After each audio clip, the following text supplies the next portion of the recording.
Your best friend didn't block you. Something terrible happened to them after they mentioned your name. The silence has been the hardest part, hasn't it? You are here because a connection that was once a source of light in your life has gone dark. Your best friend. You have stared at their name on your phone, your finger hovering over the call button. You have typed out messages and deleted them, over and over. You have replayed your last conversation 100 times in your mind, searching for the word, the tone, the moment where you might have gone wrong. Let me quiet that storm in your soul right now. You did nothing wrong. Your friend did not block you because they are angry. They did not abandon you. The truth is far more serious, and you have been brought to this message because you are the only one who can help them.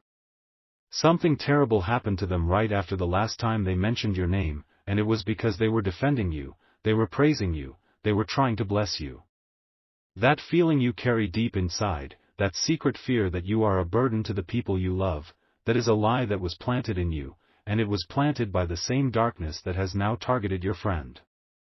This is not a misunderstanding to be cleared up with a phone call.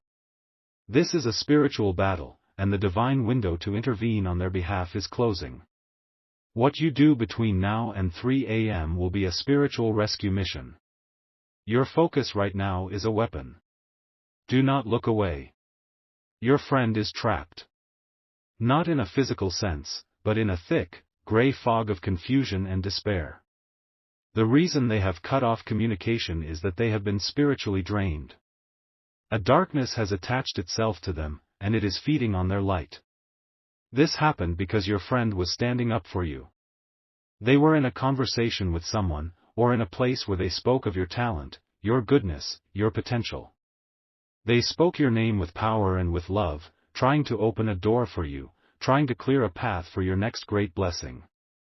And in that moment, an enemy heard them. Not an enemy of your friend, my child, an enemy of yours.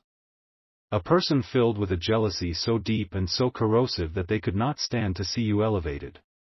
This person saw your friend's loyalty to you as a threat. They saw your friend as the gatekeeper to your success, and so they decided to neutralize the gatekeeper. They unleashed a torrent of negative energy, of doubt, of spiritual poison, and they aimed it all at your unsuspecting friend. This enemy is a listening shadow. They have been in your friend's orbit, smiling, pretending to be a confidant, all while secretly seething at the light that shines from you, a light they see reflected in your friend's eyes whenever they speak of you.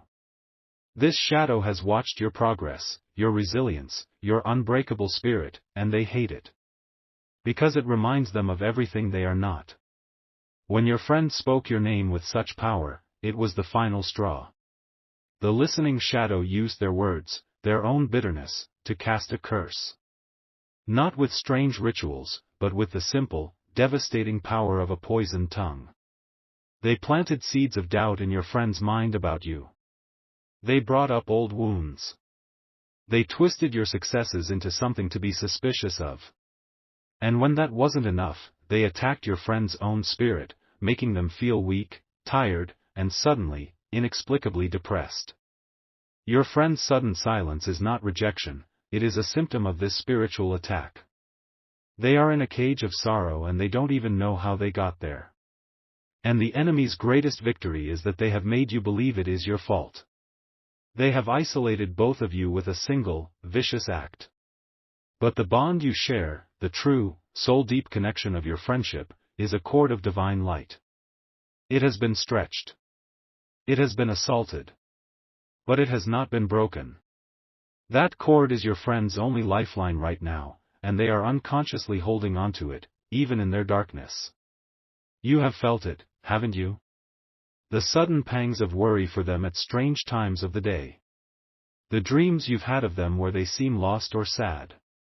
That is not just your anxiety. That is your spirit feeling the pull on that cord of light.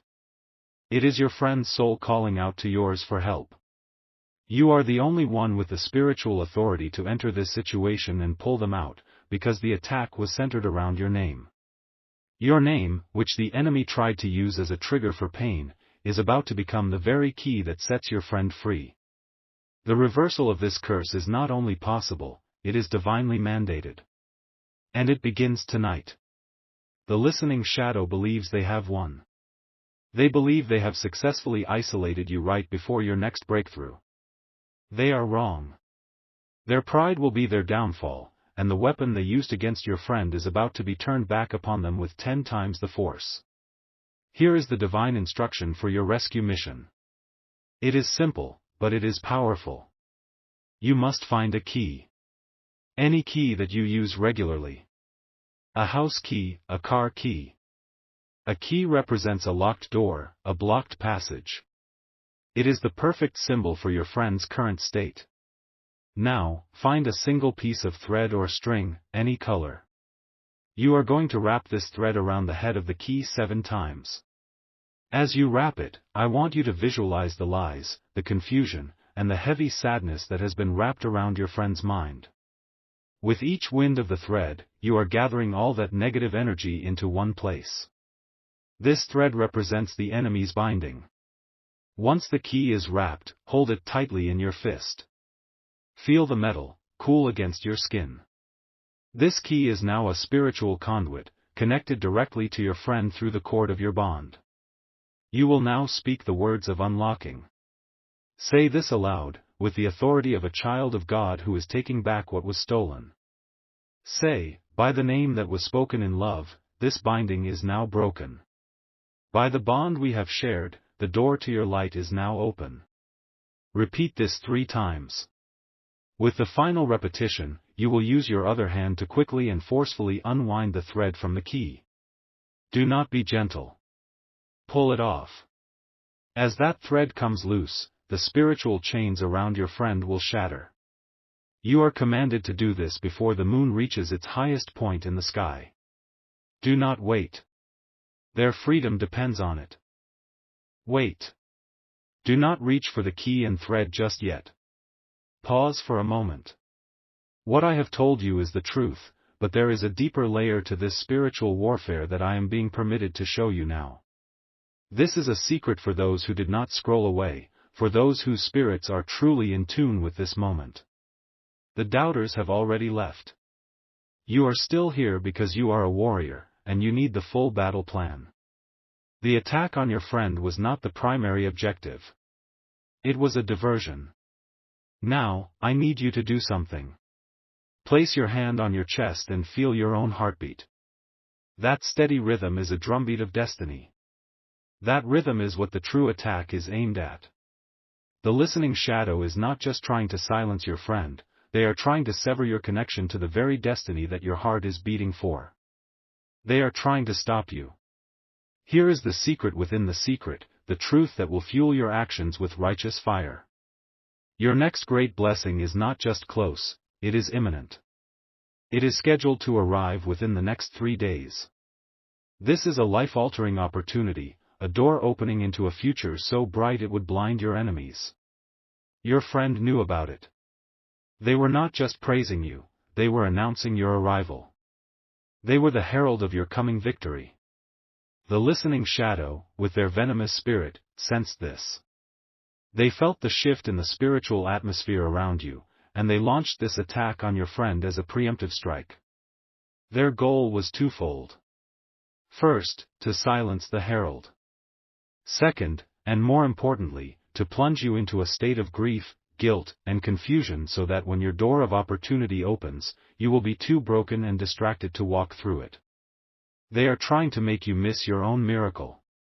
The isolation you feel right now was carefully engineered. They want you to feel alone, weak, and abandoned at the most critical moment of your life. Do you understand now? This rescue mission is not just for your friend. You are fighting for your own promised land.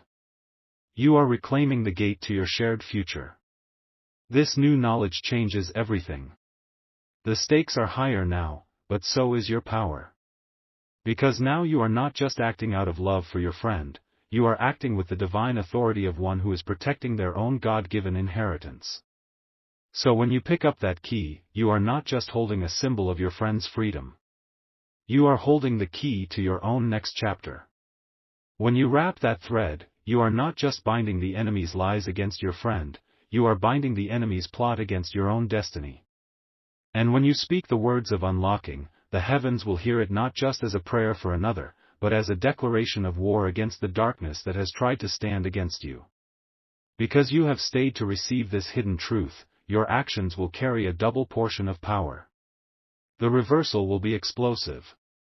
You will not only free your friend, but you will also trigger the spectacular failure of the enemy's entire plan.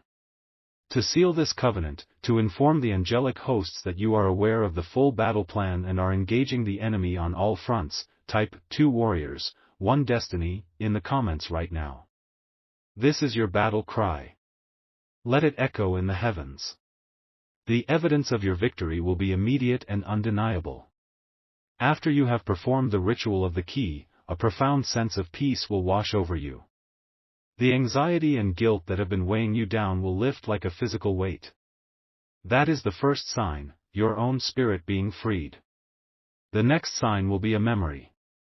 A sudden, vivid, happy memory of you and your friend will flash into your mind, a memory you haven't thought of in years. This is the cord of light between you two being reactivated and cleansed. Then, watch for a number.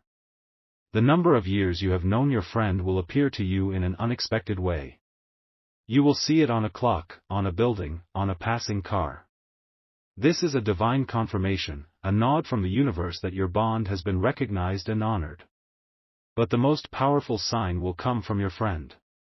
The fog around their mind will momentarily part. They will be shaken from their spiritual slumber with a sudden urge to reach out to you. They may not understand it. The message may be simple, just your name with a question mark, or a brief, thinking of you. This is them responding to your spiritual call. They are breaking free. The climax will be the full exposure of the listening shadow. Seeing their influence over your friend begin to wane will send them into a panic. They will become sloppy. They will try to reinforce their control, perhaps by taking your friend's phone to send a strange, dismissive message to you, or by telling a blatant lie about you to your friend that your friend, in their newfound clarity, will immediately recognize as false. The enemy will overplay their hand and reveal their true nature. Just this past month, a young man in Austin, Texas, was in agony because his business partner and best friend suddenly froze him out of their company. He knew something was wrong. He performed this exact ritual. The next morning, his partner called him, sounding confused and apologetic. Later that day, the young man received an email that was accidentally forwarded to him by a junior employee. It was an email chain from a rival company, detailing a secret deal they had been offered by the partner's jealous wife to sabotage the company in exchange for a job for her. The enemy's panic caused them to use a company computer, and their treachery was exposed. Your victory will be just as decisive. The restoration will be glorious. Your friend will return to you, not as a victim, but as a fellow warrior, and your bond will be stronger and more powerful than ever before. And the door to your great blessing, the one the enemy tried so desperately to make you miss, will swing wide open. The opportunity, the breakthrough, the miracle will be presented to you, and now you will walk through it with your most trusted ally back at your side. This is a double victory. There is someone on your list of contacts who is also suffering from a sudden and painful silence. You know who I mean. Send this video to them. Do not add any explanation. Just send it. The message is a key, and it will find the lock it was made for. Now, I command you to listen to this entire message again from the beginning. The first time you heard it with your pain. This time, listen with your power. In the first minute, I described the enemy's tactics, but your spirit was not yet ready to fully receive it. Listen again. You will recognize the enemy's exact strategy, and it will give you the final piece of wisdom you need for the battle. If you are ready, if you claim the restoration of your friend and the claiming of your own destiny, seal this great work with a final declaration. For all the heavens and all the earth to witness, type, "Our bond is my fortress." Amen.